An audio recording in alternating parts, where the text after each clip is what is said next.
Thank you. Welcome to Earth Day.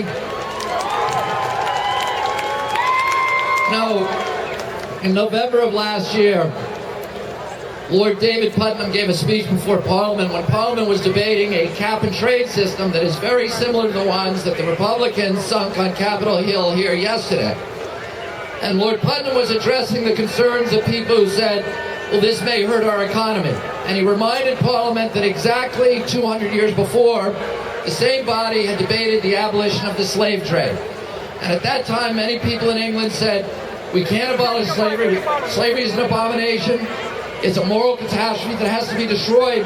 But we can't abolish it because it represents 25% of our GNP. It's the principal source of energy for the entire British Empire, free human labor. And if we abolish it, the economy will crater.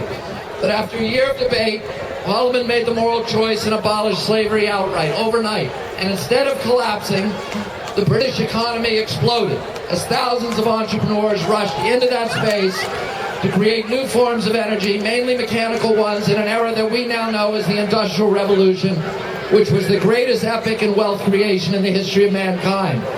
And the abolition of the slave trade had exposed all of these hidden inefficiencies that were associated with free human bondage. Well, today, we don't need to abolish carbon to understand that our deadly addiction to it is the principal drag on American capitalism.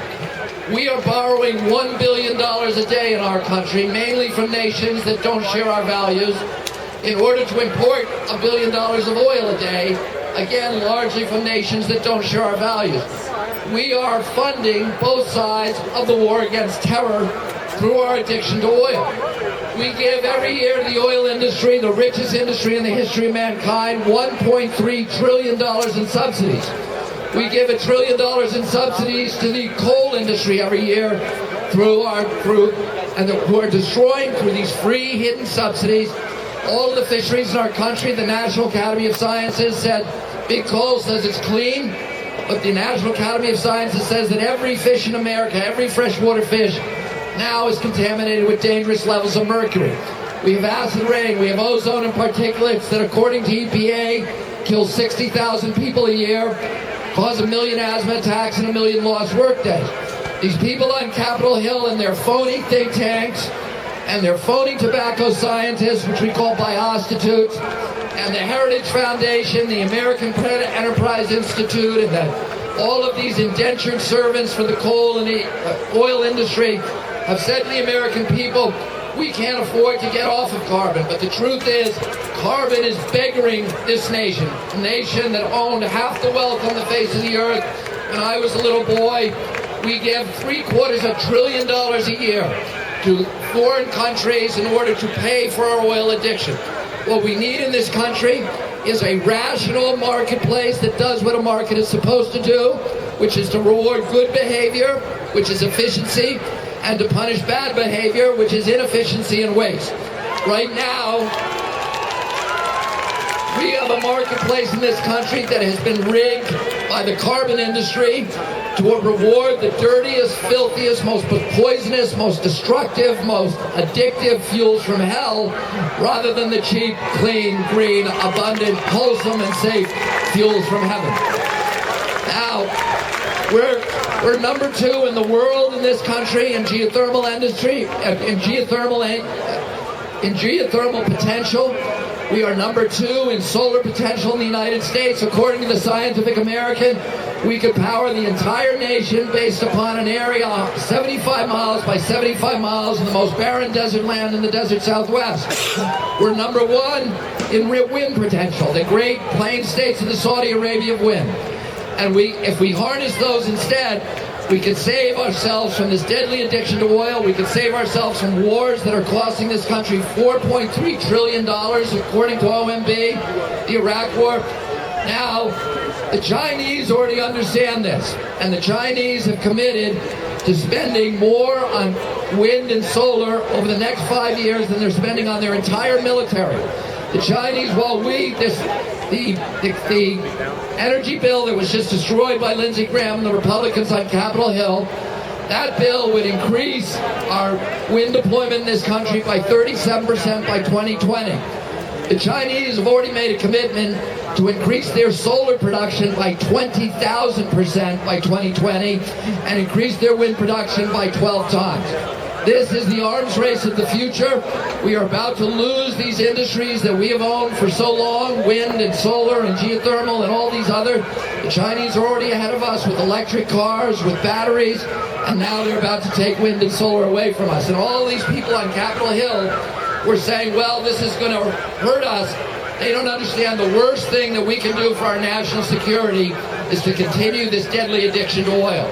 What we're fighting for today is not just a clean environment, but it's for national security, it's for prosperity in this country, it's so that we can live up to our promise of being an exemplary nation to the rest of the world and fulfill and create prosperity for our country and wealth for our country for generations.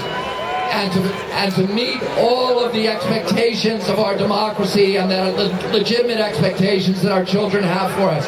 So thank you for coming out here and fighting for the environment, for fighting for democracy, for prosperity, for national security, and all the other things that we're battling here and that we're being impeded on Capitol Hill. Thank you. Thank you, Mr. Kennedy.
Go